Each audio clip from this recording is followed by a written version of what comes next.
नमस्ते मित्रों, आप सभी को हमारे YouTube channel hub of history, archaeology and museology में हार्दिक स्वागत है। आज हम लोग म्यूजियोलॉजी एंड कंजर्वेशन के पीवाईक्यू और एमसीक्यू को सॉल्व करेंगे, जो आगामी एनटीए यूजीसी द्वारा आयोजित नेट जेआरएफ परीक्षा के लिए काफ़ी उपयोगी साबित होगी। ये 10 क्वेश्चन ये काफ़ी ज़्यादा रिपीटेड और काफ़ी मोस्ट इंपॉर्टेंट क्वेश्चंस हैं। तो चलिए हम लोग इस क्वेश्चन के सॉल्यूशन और एक्सप्लेनेशन को देखेंगे। तो शुरू करते हैं पहले एक सवाल की ओर से। प्रश्न संख्या 1, टैक्सीडर्मी में मैग्नीशियम कार्बोनेट का प्रयोग किया जाता है। Magnesium carbonate is used in taxidermy. Option A, ऊतक को मुलायम करने के लिए, to soften the tissue. Option B, रक्तस्राव को रोकने के लिए, to stop bleeding. Option C, कीटों के आक्रमण को रोकने के लिए, to prevent insect infestation. Option D, चर्म शोधन के लिए, टू टैन द स्किन। यहाँ पे कुछ देर आप वीडियो को पॉज करें और इसका आंसर सोचें। इसका सही जवाब है ऑप्शन बी, रक्तस्राव को रोकने के लिए। अगर हम लोग टैक्सीडर्मी की बात करते हैं, तो ये एक ऐसा प्रोसेस होता है जिसके द्वारा किसी जानवर को हम लोग डिस्प्ले में लगाने के लिए या उसकी पढ़ाई करने के लिए, उसके बारे में जानने के लिए हम लोग उसको तैयार करते हैं। और इसमें एनिमल का जो स्किन होता है वो रियल होता है और उसको फेक बॉडी के साथ दिखाया जाता है कि जिससे वो देखने में एक जिंदा जानवर या एनिमल्स लगे। इसमें 5 स्टेप किए जाते हैं। पहले स्किनिंग किया जाता है, फिर फ्लेशिंग किया जाता है, फिर वायरिंग की जाती है, फिर माउंटिंग किया जाता है और लास्ट में ग्रूमिंग करके उसको डिस्प्ले में लगाया जाता है। अगर हम लोग मैग्नीशियम कार्बोनेट की बात करते हैं, तो ये इसको यहाँ पे ब्लड रोकने के लिए किया जाता है, इसलिए इसका सही जवाब ऑप्शन बी। चलिए बढ़ते हैं अगले प्रश्न की ओर। प्रश्न संख्या 2, निम्नलिखित में से कौन से रोग की उपस्थिति की संकेतक है? Which of the following indicates the presence of bronze disease? Option A, basic cupric carbonate. Option B, basic cupric chloride. Option C, cuprous chloride. और ऑप्शन डी, क्यूप्रस ऑक्साइड। यहाँ पे वीडियो को पॉज कीजिए और इसका आंसर सोचिए। इसका सही जवाब है option B, basic cupric chloride. अगर हम लोग इसकी बात करते हैं, तो ये पेल ग्रीन ऑरेंज टाइप का एक स्पॉट बन जाता है जिसको ब्रॉन्ज डिजीज के नाम से जानते हैं।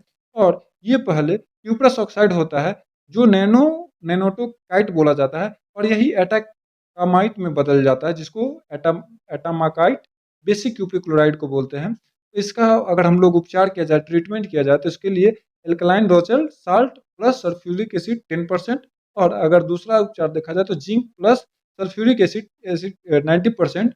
और अगर इसको धोना है तो इसको हम लोग डिस्टिल्ड वाटर से धोते हैं। तो चलिए अगले सवाल की ओर आगे बढ़ते हैं।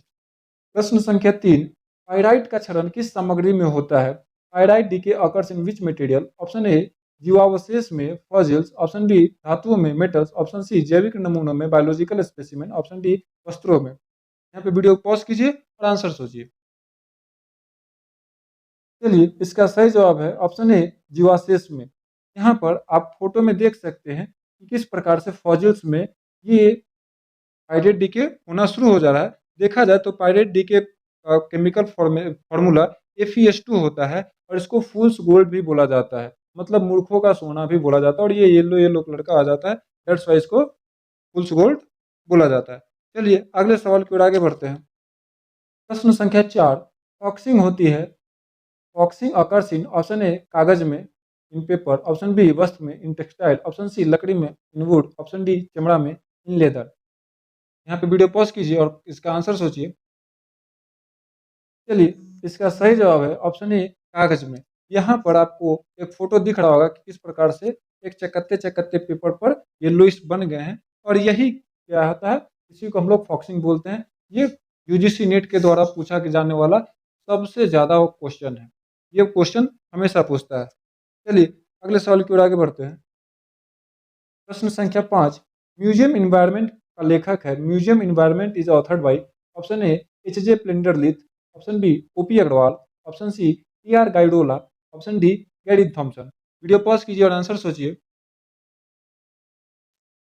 इसका सही जवाब है ऑप्शन डी, गैरी थॉमसन। अगर हम लोग एच जे प्लेंडरलिथ की बात करते हैं, तो इनके बुक का नाम है the conservation of antiquities and works of art, treatment, repair and restoration. अगर हम लोग बात करते हैं ओपी अग्रवाल के, तो इनका बुक का नाम है पुस्तकालय सामग्री और कला वस्तुओं का परिरक्षण। और अगर वहीं टी आर गैडोला की बात करते हैं, तो इनका बुक का नाम है handbook of chemical conservation of museum object. तो ये सारे लोग म्यूजियम ऑब्जेक्ट के कंजर्वेशन के विषय पर इन लोग का बुक है। चलिए अगले सवाल की ओर आगे बढ़ते हैं। प्रश्न संख्या 6, इंदिरा गांधी राष्ट्रीय मानव संग्रहालय का क्षेत्रीय केंद्र स्थित है। The regional centre of Indira Gandhi Rashtriya Manav Sangrahalaya is located in option A Mysore, option B Guwahati, option C Varanasi, option D Bangalore. चलिए यहाँ पे वीडियो पॉज कीजिए और आंसर सोचिए। इसका सही जवाब है ऑप्शन ए मैसूर। ये इंदिरा गांधी राष्ट्रीय मानव संग्रहालय, ये एक राष्ट्रीय संग्रहालय, ये मानव विज्ञान से संबंधित संग्रहालय है और इसका जो मेन ऑफिस है वो भोपाल एमपी में पड़ता है, मगर और ये गवर्नमेंट ऑफ इंडिया के मिनिस्ट्री ऑफ कल्चर के अंदर में आता है। जब कर्नाटका की गवर्नमेंट और गवर्नमेंट ऑफ इंडिया ये दोनों मिल के एक म्यूजियम के क्षेत्र में काम करते हैं और यहाँ पर 2000 में, वर्ष 2000 में वेलिंगटन लॉज जो है इंदिरा गांधी मानव संग्रहालय को मिलता है और 2001 से यहाँ पे ये संग्रहालय शुरू हो जाता है और ये एक इसका पहला और इसका एकमात्र अभी तक का क्षेत्रीय केंद्र है। चलिए अगले प्रश्न की ओर आगे बढ़ते हैं। प्रश्न संख्या 7, national council of science museum Calcutta इसकी एक स्वायत्त निकाय है। National council of science museum Kolkata is autonomous body of option A सांस्कृतिक मंत्रालय भारत सरकार, ministry of culture government of India, option B विज्ञान एवं प्रौद्योगिकी मंत्रालय भारत सरकार, ministry of science and technology government of India, option C पर्यावरण एवं वन मंत्रालय भारत सरकार, ministry of environment and forest government of India, option D संचार मंत्रालय भारत सरकार, ministry of communication government of India. यहाँ पे वीडियो पॉज कीजिए और आंसर सोचिए।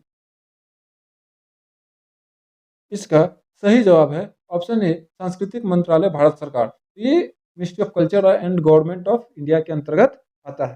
चलिए अगले प्रश्न की ओर आगे बढ़ते हैं।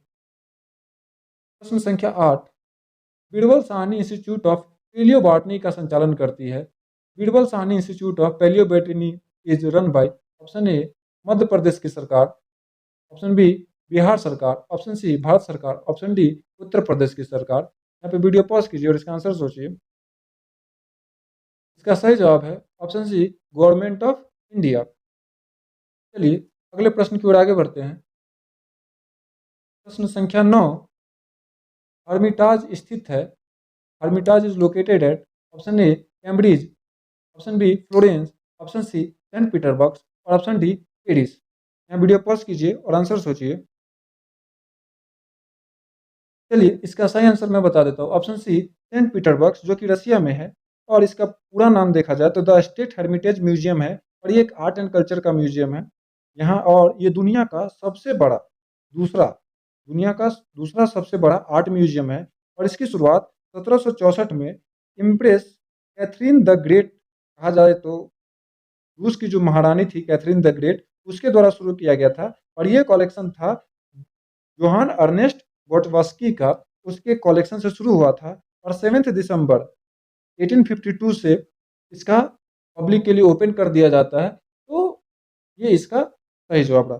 चलिए अगले प्रश्न की ओर आगे बढ़ते हैं। प्रश्न संख्या 10, भारत कला भवन बनारस हिंदू विश्वविद्यालय वाराणसी की स्थापना किस वर्ष में हुई? Bharat Kala Bhavan BHU Varanasi was established in option A 1960, option B 1951, option C 1920, option D 1940। Video pause कीजिए और इसका आंसर सोचिए। इसका सही जवाब है ऑप्शन सी।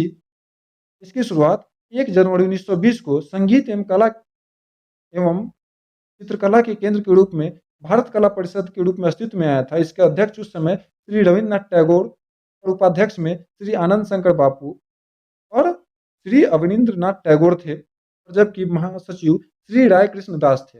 मगर 1922 से 23 में इस केंद्र से संस्कृत एवं चित्रकला को समाप्त कर दिया गया, परंतु फिर सन 1929 ईस्वी में पंडित केशव प्रसाद तथा श्याम बाबू सुंदर के प्रयास से इसको फिर से स्थापित किया जाता है और जिसको बाद में भारत कला भवन के नाम से जानते हैं। वर्तमान कला भवन की आधारशिला जो है 1950 में पंडित जवाहरलाल नेहरू ने रखी थी और 1935 से 54 के बीच में भारत कला भवन वर्तमान भवन में परिवर्तित हुआ। तो आज के लिए इतना ही। ये सारे क्वेश्चंस यूजीसी के काफ़ी पसंदीदा क्वेश्चन है, इसको पढ़ लेते हैं तो आपका यूजीसी में 20 नंबर कहीं नहीं जाएंगे। चलिए आप सभी का यहाँ तक वीडियो देखने के लिए बहुत बहुत धन्यवाद। अगर वीडियो अच्छा लगा तो लाइक करें, कमेंट करें, सब्सक्राइब करें और शेयर करें, जिससे हमारा भी उत्साह बढ़े। मुझे अभिप्रेरणा मिले और मैं इस पर और भी वीडियो बनाता रहूँ। तो आज के लिए इतना ही, धन्यवाद।